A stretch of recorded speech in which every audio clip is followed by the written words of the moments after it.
All right. Hi, everyone. As you all know, my name's Lena. I'm one of the second-year residents.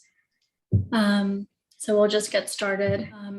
Today, I'll be talking about an article that's about the use of ketamine as a treatment for relapse prevention and alcohol use disorder. This article was published last month, so this should actually be 22. This was published last month in the American Journal of Psychiatry. But before we get into the topic, I want to take a moment to thank Dr. Lipman, who helped me with the PowerPoint, and he's been an incredible mentor throughout this process. So thank you very much, Dr. Lipman. I chose this topic because alcohol use disorder is, a large and growing problem, and it has a high prevalence, and the prevalence has been worsening during the COVID pandemic. And I chose it also because ketamine has been shown to be effective in depression and is now being investigated for new and exciting applications like this one. So I thought it was very relevant and interesting. The article is from a peer-reviewed journal, the AJP, and it's very recent, so I thought it would be worthwhile for us to talk about. So as we know, alcohol use disorder is a condition characterized by an impaired ability to stop or control alcohol use despite adverse social, occupational, emotional, and physical consequences. And so to diagnose someone with alcohol use disorder, the DSM-5 uses 11 criteria pertaining to excessive alcohol use and alcohol dependence. So having at least 2 of 11 criteria indicates having an alcohol use disorder, and the severity is based on the number of criteria met. So having 2 to 3 indicates mild, moderate would be 4 to 5, and severe would be like 6 or more. The DSM-5 eliminated separate categories for alcohol abuse and dependence. It also eliminated legal problems as a criteria. And it added cravings to the criteria, so it's had some changes. The CDC reported that alcohol use contributes to about 88,000 deaths annually in the US, which reflects its high morbidity and mortality. The lifetime prevalence in the US is about 29%. There isn't a ton of research out there, but some studies have shown that the prevalence and incidence of alcohol use disorder have increased during the COVID pandemic. Many people have experienced heightened financial difficulties, social isolation, and uncertainty about the future. So it's been hypothesized that these factors might be contributing to the increase in alcohol use disorder that we're seeing. Alcohol use disorder frequently co-occurs with other psychiatric conditions, including mood and anxiety disorders, PTSD, and other substance use issues. Ketamine has been used as an anesthetic for about 60 years now. It was synthesized in 1962 for the first time. It's inexpensive, and it has particular utility for anesthesia induction in hemodynamically unstable people because it preserves breathing and airway reflexes. It stimulates cardiac function, and it actually increases your blood pressure. And it causes bronchodilation. So ketamine has been used as an anesthetic for decades, but it's also long been known to mediate a variety of other pharmacological effects, including dissociation and analgesia, and it has antidepressant effects as well. So as we know, one of the enantiomers of ketamine, S-ketamine, has been approved as a nasal spray for treatment resistant depression in the US, and IV ketamine is being used for treatment resistant depression. So ketamine is a non-competitive antagonist at glutamate and NMDA receptors. It acts on a variety of targets, however, including opioid receptors, muscarinic receptors, and voltage-gated calcium channels. It has complex interactions with multiple biochemical receptors, including the NMDA complex, opioid receptors, and catecholamine receptors. And so its mechanism of action also involves pathways to potentiate synaptic plasticity. It has a rapid onset as well, but its effects are transient. In terms of its use in alcohol use disorder, it's thought that ketamine might promote abstinence from alcohol in a variety of ways. by temporarily alleviating depression, by boosting synaptogenesis and neurogenesis to augment the efficacy of therapy, and also by alleviating emotional pain associated with alcohol dependency, and by altering memories that may trigger relapse. So in terms of the first point, depressive symptoms are common in people with alcohol use disorder, and the likelihood of relapse is elevated in patients who are having depressive symptoms. So it's thought that ketamine may support alcohol abstinence by temporarily alleviating depressive symptoms, especially during the high risk period for relapse in the weeks following detox. And in terms of the second point, ketamine might aid alcohol abstinence by providing a window during which therapy can be more effective. So evidence from preclinical studies suggest that ketamine increases synaptogenesis and neurogenesis, which are known to be disrupted in addiction. So learning and planning are impaired in patients with alcohol use disorder. And these deficits likely underpin the limited effectiveness of therapy in patients suffering from alcohol use disorder and other addictions. So ketamine may provide a temporary boost to synaptogenesis and neurogenesis, and this might allow therapy and new strategies for managing addiction to embed more readily. Ketamine induces a dose-dependent sense of dissociation and disembodiment, and that's been described as facilitating an observer state, similar to that described in mindfulness. So that might be helpful for allowing patients to consider thoughts and emotions from a more removed perspective.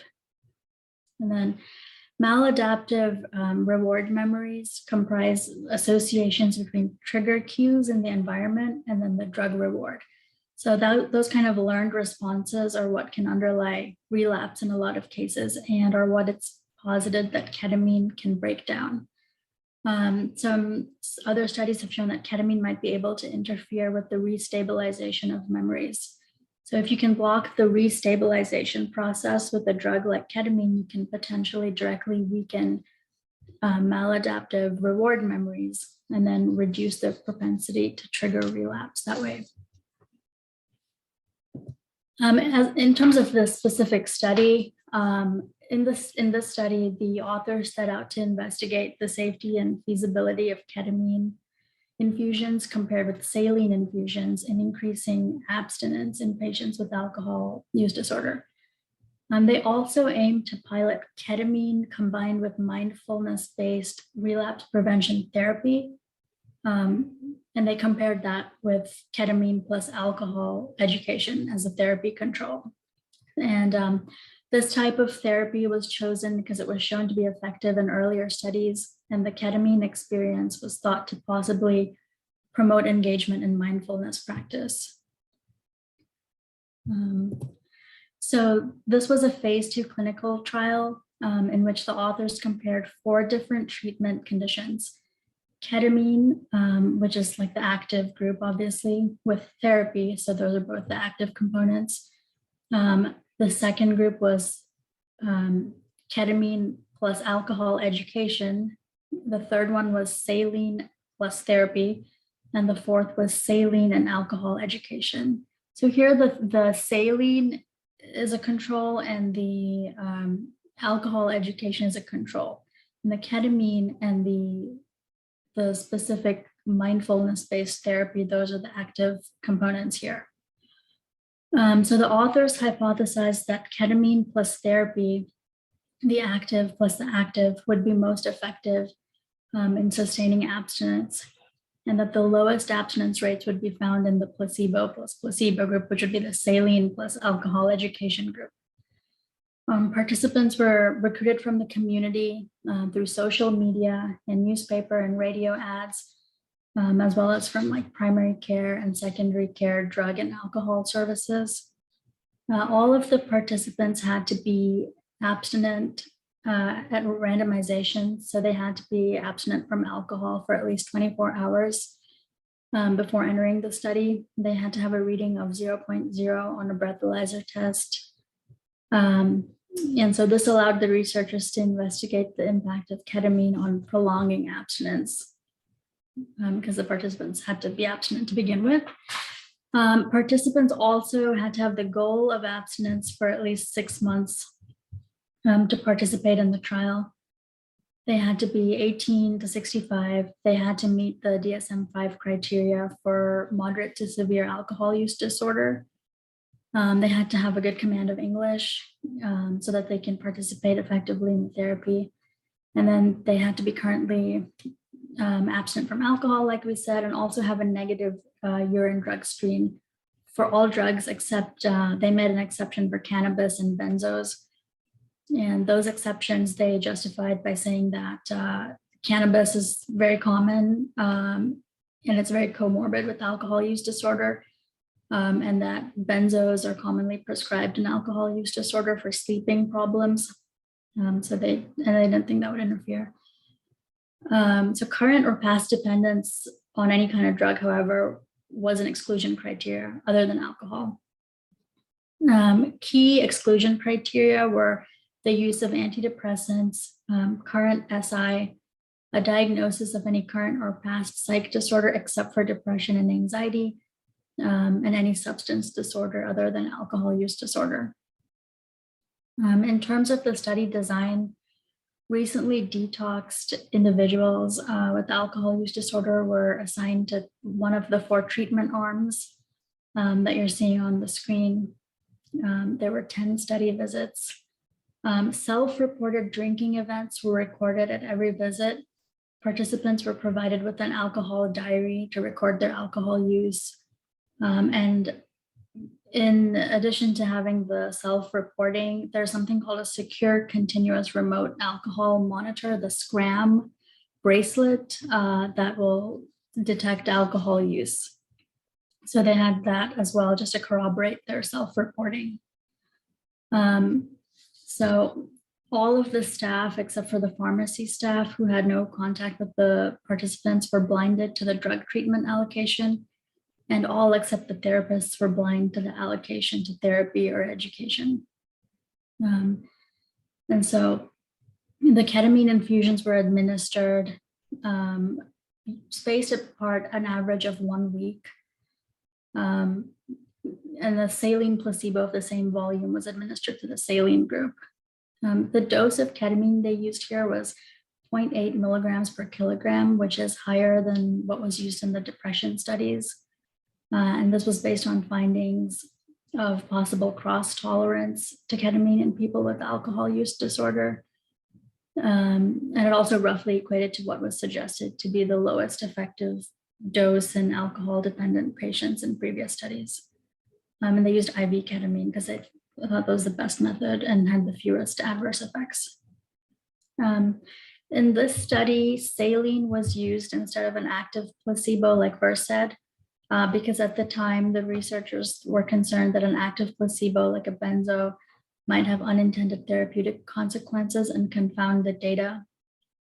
So they used saline instead. This is a chart that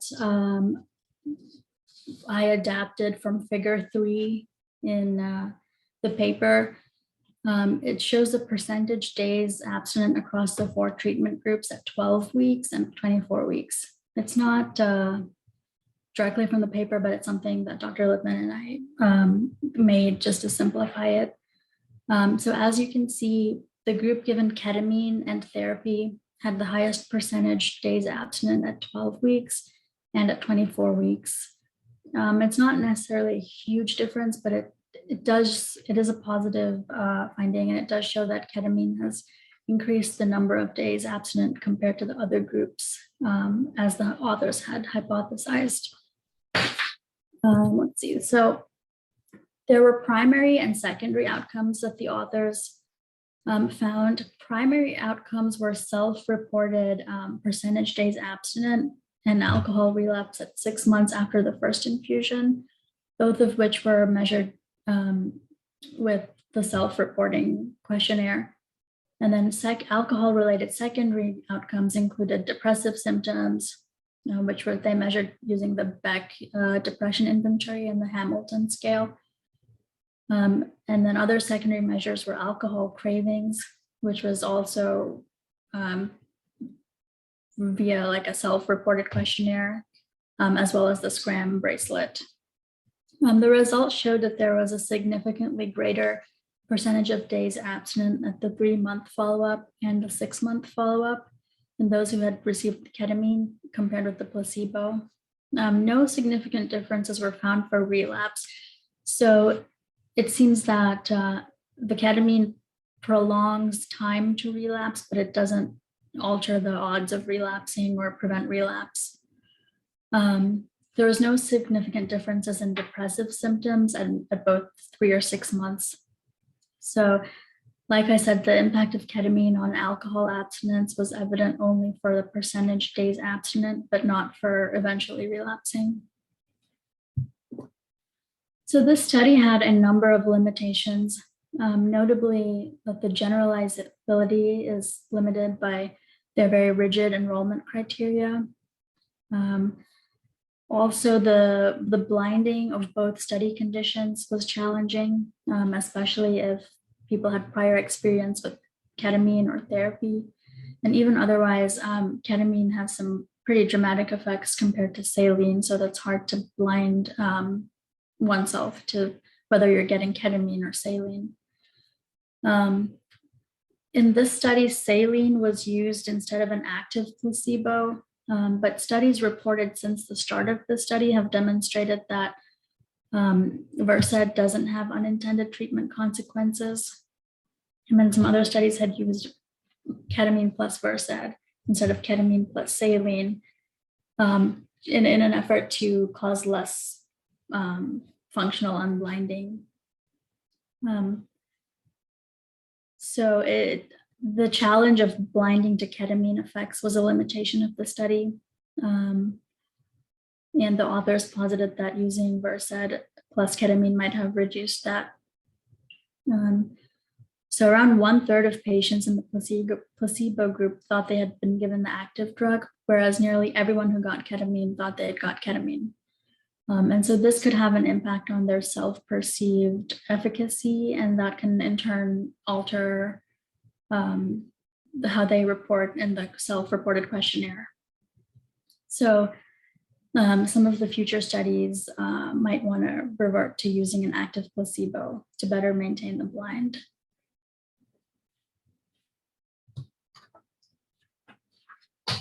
So future studies, in terms of future studies should use an active placebo perhaps to better maintain the blind.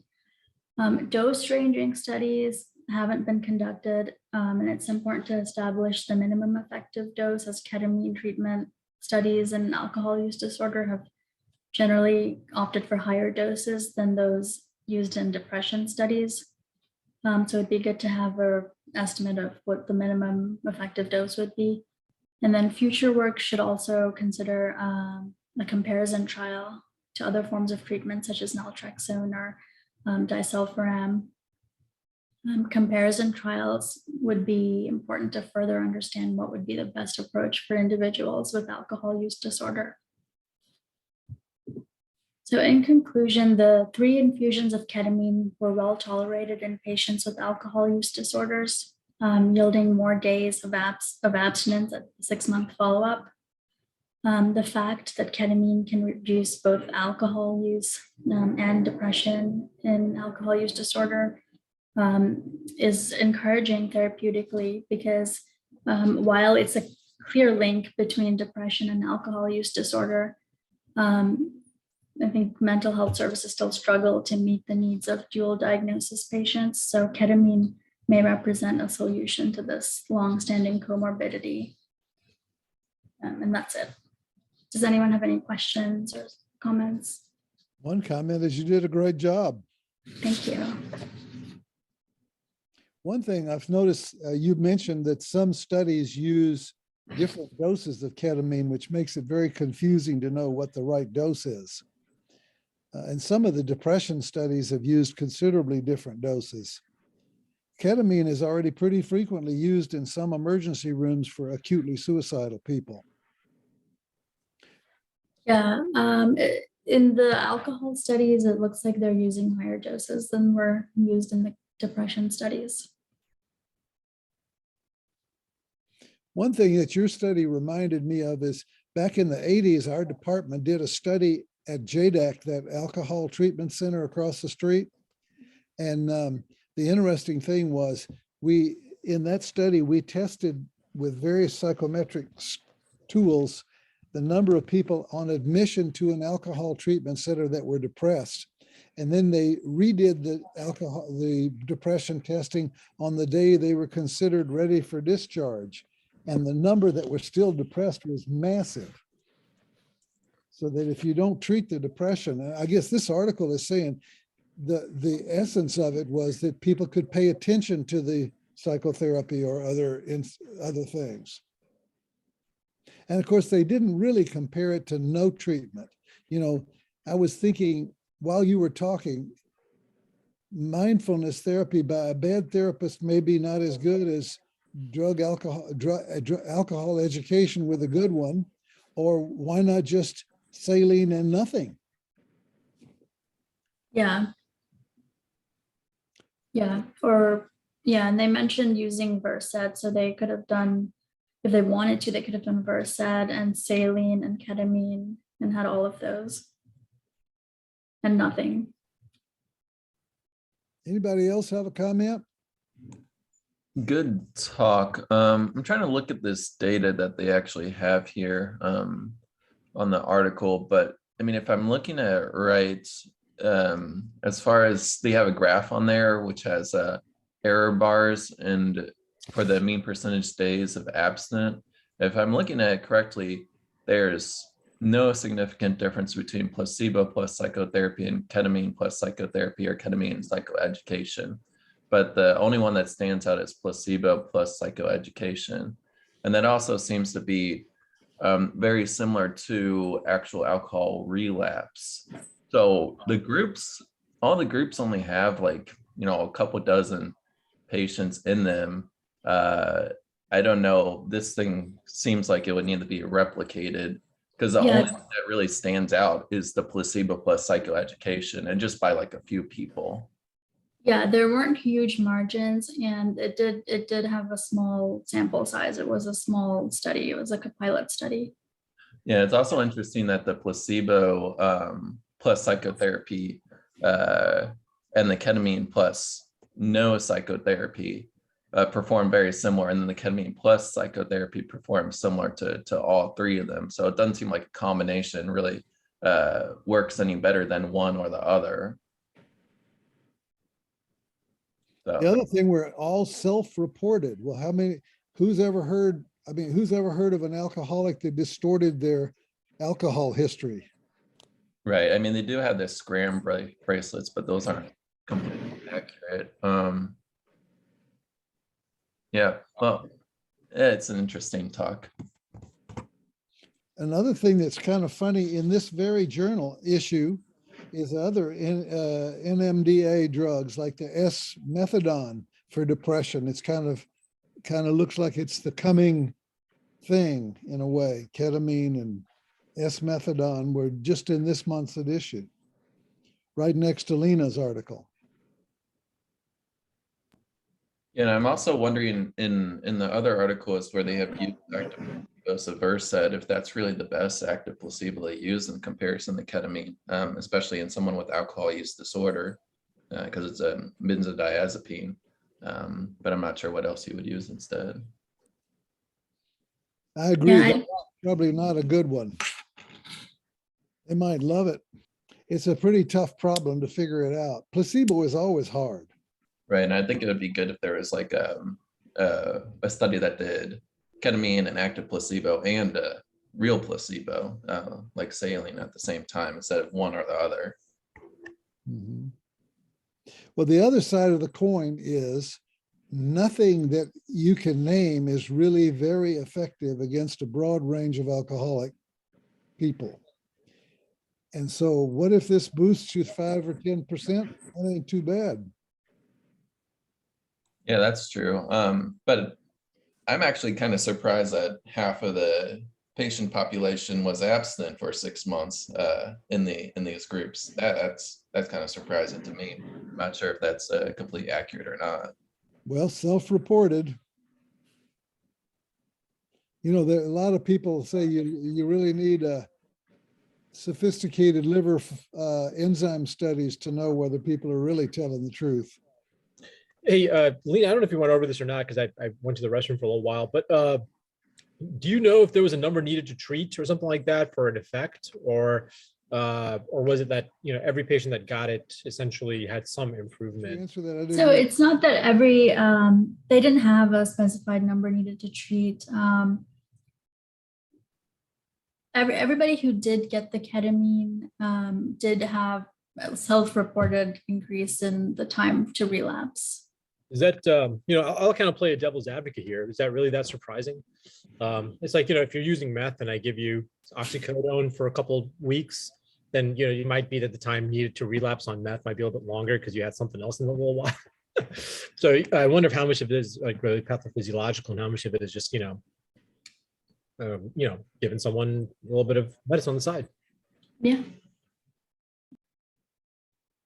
Well, TLC is good for everybody. If somebody just pays attention to, it's on all the news every day now with all the educational stories. If you have a teacher that comes in and has a little high energy, the kids learn better. It doesn't matter what method they use or don't use.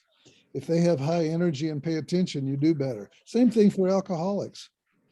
If they don't like their therapist, they do less well. It doesn't matter what the therapist does. The reason I asked that question is because of durability. Will it have a sustained effect over time that is independent of it relies on the drug, but it's independent of the drug, which I'm not really sure if it would, at least for alcohol use disorder and other substances, if ketamine would pass the durability test. There's a question or something, a comment in the chat by Saba. Lena, if you want to respond to that. So I'll just read it for everyone. It says benefit seems very subjective. Cost of infusion for additional days of sobriety, but without change in incidence of relapse doesn't seem too beneficial. Right. I mean, this study didn't show that it decreased the odds of relapsing. It just said that you'd have a longer period of abstinence before you relapsed. Even that's good. If you get every alcoholic in the world to have a little longer between relapse, that's pretty good. And clinicians tend to be very pejorative about that. When a person with a substance use disorder comes back with another relapse, they get mad. But, we all know something about relapse in psychiatry and in general medicine. Relapse is pretty common. Talk about obesity and smoking, for example. So if it just promotes a little period of time that your liver can fix itself or get a little better, get over the inflammation, that's not terrible. And I thought the whole point of it was that it allowed you to if you were a little bit less depressed for a few weeks, maybe that gave you a boost on paying attention to the psychological intervention. On our chat, it says that Dr. Stewart has a comment. Oh, good. Dr. Cotto, can we bring Dr. Stewart in as a panelist? Well, I had done that, but I'll try again. I thought I really enjoyed. I thought it was very, very methodical and went through a good detail about the research, and I got a lot out of it. And I appreciate the preparation going into this, and I echo everything that other people have said.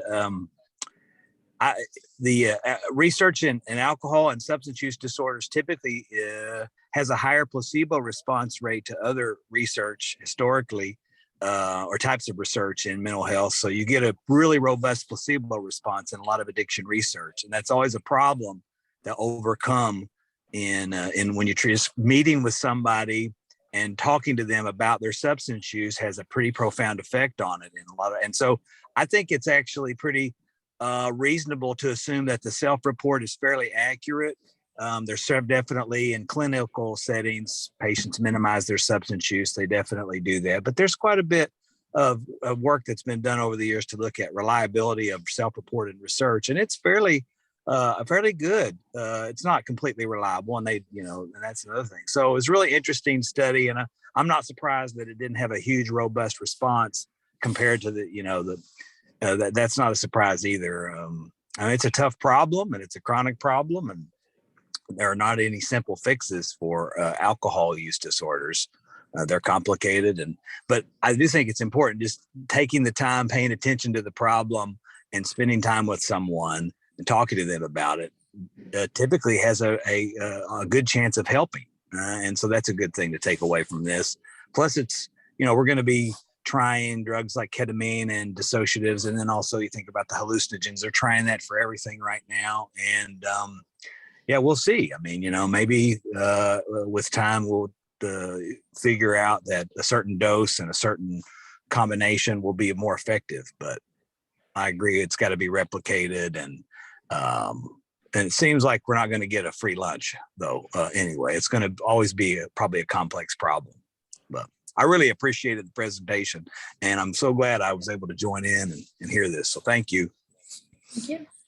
Lena, are there any other chats or any other questions you want to ask about? Ask them, see if anybody else has something. Doesn't look like it. Were you talking to me? Yeah, I don't see any other questions or comments.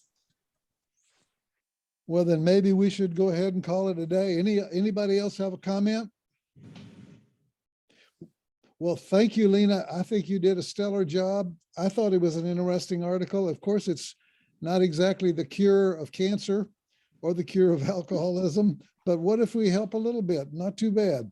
And ketamine is a big thing in the news. So for everybody to be more aware of ketamine and of course aware of alcohol, for that they probably are, but that's a good thing. I think you did a great job in your selection, and I appreciate it. And thank you very much.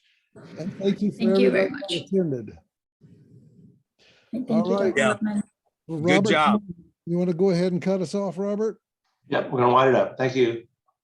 Thank you. Bye-bye.